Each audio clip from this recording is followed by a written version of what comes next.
Chers amis, c'est tout un tremblement de terre politique qui est en train de se produire au Moyen-Orient. Après plus de 12 ans à la tête de l'État d'Israël, le premier ministre Benjamin Netanyahou vient tout juste d'être écarté du pouvoir. Netanyahou semblait imbattable, c'était devenu une institution en politique israélienne. Aujourd'hui, il est rétrogradé au poste de chef de l'opposition. Il est accusé de fraude et de corruption et à 71 ans, il est possible qu'il passe le reste de sa vie en prison. C'est rien de moins que la chute d'un géant qui risque d'avoir des effets considérables sur la trajectoire de l'État d'Israël, mais aussi, bien sûr, du reste du Moyen-Orient. Aujourd'hui, on fait un exposé complet de la situation. D'abord, comment on en est arrivé là, mais aussi à quoi s'attendre du nouveau gouvernement, autant sur la question palestinienne que face à l'Iran. C'est la fin de l'instabilité politique en Israël ou seulement le début? Et finalement, est-ce que Netanyahou a vraiment dit son dernier mot? On répond à toutes ces questions, mais d'abord, il faut comprendre un peu le contexte. La politique israélienne est extrêmement fragmentée. Pour un Canadien habitué au système britannique, les chiffres sont tout simplement hallucinants. Aux dernières élections, il y avait 39 partis sur les listes et 13 d'entre eux ont gagné au moins 4 sièges sur les 120 disponibles au Knesset, le Parlement du pays. Ce que ça veut dire, c'est qu'il est pratiquement impossible pour Israël d'être gouverné par autre chose qu'une coalition de partis qui, normalement, acceptent de se ranger derrière celui qui obtient le plus de sièges. En d'autres mots, si mon parti obtient 40 des 120 sièges, j'ai besoin de rallier seulement 2 ou 3 partis d'opposition pour dépasser le seuil de la majorité à 61 sièges. Et depuis des années, celui qui dominait cette joute de négociation, c'était Benjamin Netanyahou. Il a formé coalition par-dessus coalition et s'est maintenu au pouvoir pendant 12 ans. Typiquement, il réussit à unir les partis de droite et de centre-droite sous sa gouverne pour atteindre la majorité. Or, depuis maintenant 2 ans, il est tout simplement incapable de trouver une entente pour former un gouvernement stable. Pour vous donner une idée, la dernière élection nationale était la 4e en 2 ans. C'est une impasse politique qui est une véritable menace pour la gouvernance de l'État d'Israël. Sans gouvernement fonctionnel, Netanyahou peut faire à peu près tout ce qui lui chante sans la moindre obstruction politique. Il ne gêne pas pour le faire, notamment sur les questions iraniennes et palestiniennes. En Israël, la pression monte pour remplacer Netanyahou. Ceux qui étaient autrefois des alliés se transforment un après l'autre en ennemis. Faut dire que Netanyahou est accusé de fraude, de corruption et toutes sortes d'abus de pouvoir qui ont considérablement sali sa réputation. Netanyahou est de plus en plus isolé et le 4 mai dernier, pour la première fois, il a été incapable de former une coalition avant la date limite imposée. Ce que ça veut dire en politique israélienne, c'est que c'est désormais le tour du deuxième parti d'essayer de former une coalition. Ce deuxième parti, c'est celui de Yair Lapid. Il a jusqu'au 2 juin à minuit pour trouver une entente et former un nouveau gouvernement. La tâche s'annonce difficile puisqu'il dirige un parti du centre-gauche et que la plupart des partis d'opposition sont à droite. Or, ils sont tous unis par une chose, leur haine de Netanyahou. Ils veulent en finir. Ils sont prêts à se boucher le nez pour faire des alliances normalement contre nature en politique israélienne. L'extrême droite s'unit avec le centre qui agit comme médiateur pour des négociations autrefois impensables avec les partis arabes. Les négociations sont difficiles. L'extrême droite veut un État juif, alors que les partis arabes veulent des droits pour les Palestiniens. La réconciliation semble impossible. Lorsque la violence éclate dans la bande de Gaza au beau milieu des négociations, plusieurs estiment que la fenêtre d'opportunité vient de se refermer pour de bon. Mais à la surprise de tout le monde et à la toute dernière minute, Yair Lapid contacte le président de la Chambre et l'informe qu'une entente a été convenue. Au moment de raccrocher, il est 23h38, soit 22 minutes avant la date butoir. Le public israélien peine à y croire. L'entente a été rendue possible par la signature d'un parti arabe qui a accepté de joindre à la coalition dans une première historique. Ce sont en fait pas moins de 8 partis d'opposition qui se sont unis pour renverser Netanyahou. Pour certains, c'est le reflet de la diversité et le début d'une nouvelle ère de coopération. Mais pour d'autres, C'est une démonstration de la dysfonction totale du système politique israélien, qui est désormais gouverné par une coalition à l'unité extrêmement fragile. Il suffit d'en examiner la composition pour comprendre que la stabilité politique est loin d'être acquise. Le premier ministre, celui qui va remplacer Netanyahou, est un ancien commando de l'armée israélienne, un ultranationaliste du nom de Naftali Bennett. Bennett est un multimillionnaire de la technologie, un ancien protégé de Netanyahou qui a claqué la porte du Likoud pour rejoindre le Yamina, un parti hautement religieux qui s'oppose à la création d'un État palestinien et qui appuie l'annexion des territoires occupés par l'État d'Israël. En d'autres mots, même par les standards de la politique israélienne, Naftali Bennett est à l'extrême droite.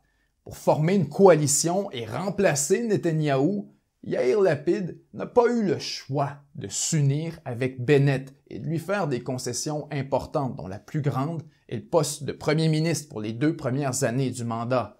L'entente est fragile puisqu'elle dépend de l'appui du parti arabe de Mansour Abbas et que seulement quelques semaines plus tôt, Bennett faisait campagne en promettant que jamais il participerait à une coalition avec un parti arabe. Disons qu'il y a un malaise. Et c'est pas tout. Bennett a aussi promis qu'il n'accepterait jamais que Yair Lapid devienne premier ministre. À l'annonce de l'entente, Netanyahou est en colère. Il dénonce ce qu'il qualifie des mensonges de Bennett. Pire, il affirme que la nouvelle coalition est une menace à la sécurité d'Israël puisqu'elle passe par une alliance avec des gauchistes et des Arabes. La réalité, c'est que Yair Lapid est un centriste, un ancien journaliste relativement modéré qui a été ministre des Finances sous Netanyahou.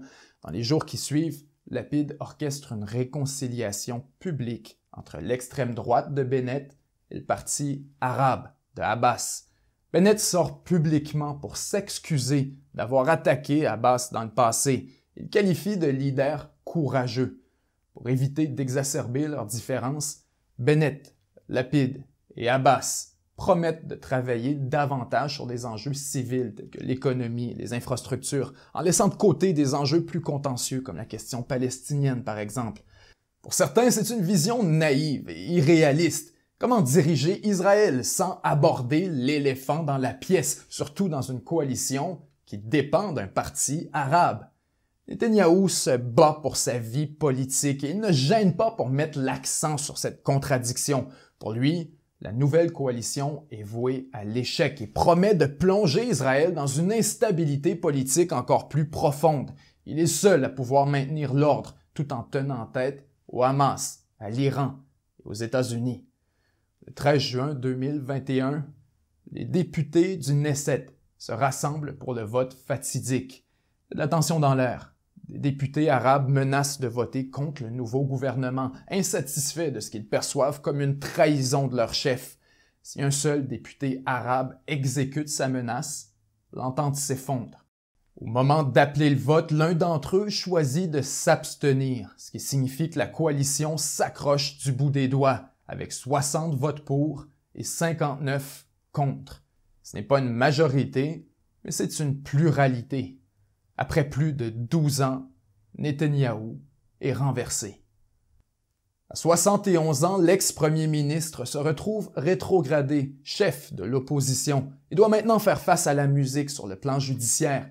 Pour certains, c'est la fin d'une époque et une véritable bouffée d'air frais sur la scène diplomatique. Depuis quelques années, Netanyahou était devenu le roi Bibi. Il nuisait à la relation avec Washington, il sabotait l'entente avec l'Iran et paralysait la question palestinienne. Il était temps que ça change. Mais pour d'autres, Netanyahou est loin d'avoir dit son dernier mot.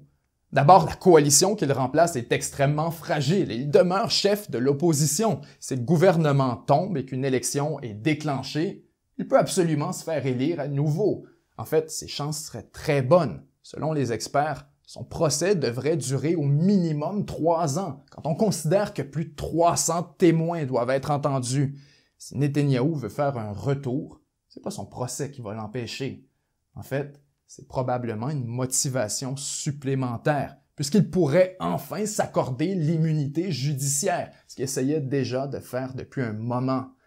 C'est une histoire digne d'un film de politique fiction. Non seulement Netanyahou se bat pour sa vie politique, mais probablement aussi pour sa liberté. Il joue ses dernières cartes et tente de convaincre les Israéliens que la sécurité nationale est en jeu. Il est possible que sa stratégie réussisse, que l'Iran ou le Hamas commettent une attaque dans les prochaines semaines, que la coalition au pouvoir s'effondre et que Netanyahou retourne au pouvoir. Mais la réalité, c'est que ce serait extrêmement stupide de la part du Hamas et de l'Iran. Assez stupide pour qu'on puisse prédire avec beaucoup de certitude que ça ne se produira pas. Mettez-vous à leur place. Pour eux, c'est une opportunité formidable. Sans Netanyahou dans les pattes, l'Iran peut enfin signer l'entente nucléaire avec Washington et retirer la camisole de force que sont les sanctions internationales. Pour le Hamas, avoir un allié au sein de la coalition gouvernementale, c'est un levier considérable qui permet d'extraire des concessions pour les Palestiniens. Et finalement, vous avez les États-Unis, qui à beaucoup d'égards sont bien contents de se débarrasser de ce qui était devenu une aiguille dans leurs bottes au Moyen-Orient.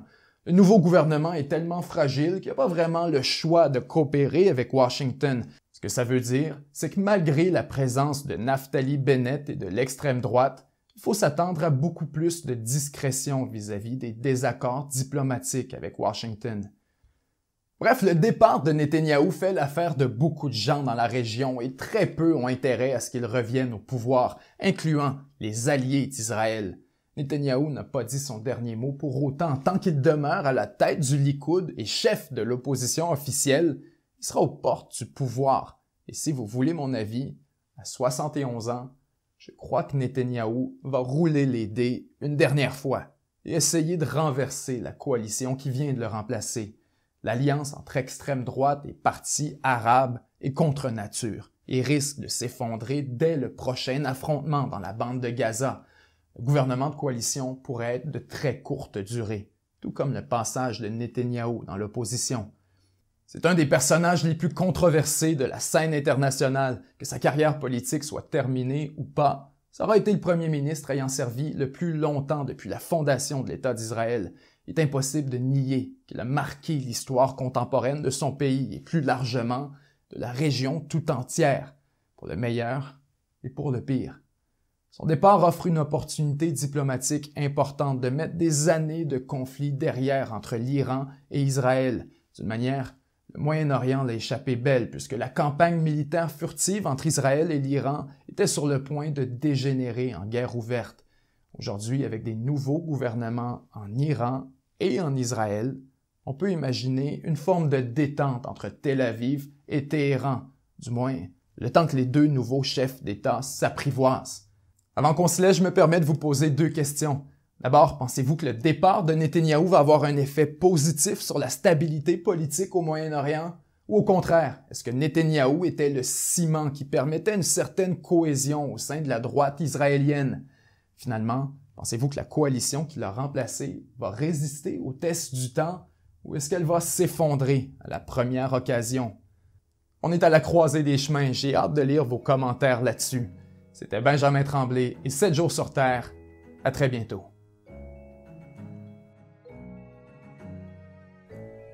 7 jours sur Terre, c'est un média 100% indépendant qui est financé exclusivement par les contributions de ses membres exclusifs pour aussi peu que 99 sous par mois. En plus de permettre la production de cette émission, les membres exclusifs ont accès à une tonne de contenu qui leur est entièrement réservé, dont un segment complet de cette émission, ainsi qu'une revue de presse à chaque semaine où on revient sans script sur les grands dossiers d'actualité. Pour devenir membre, c'est super simple, ça se fait en quelques clics seulement au 7jourssurterre.com/abonnement. Merci et à très bientôt.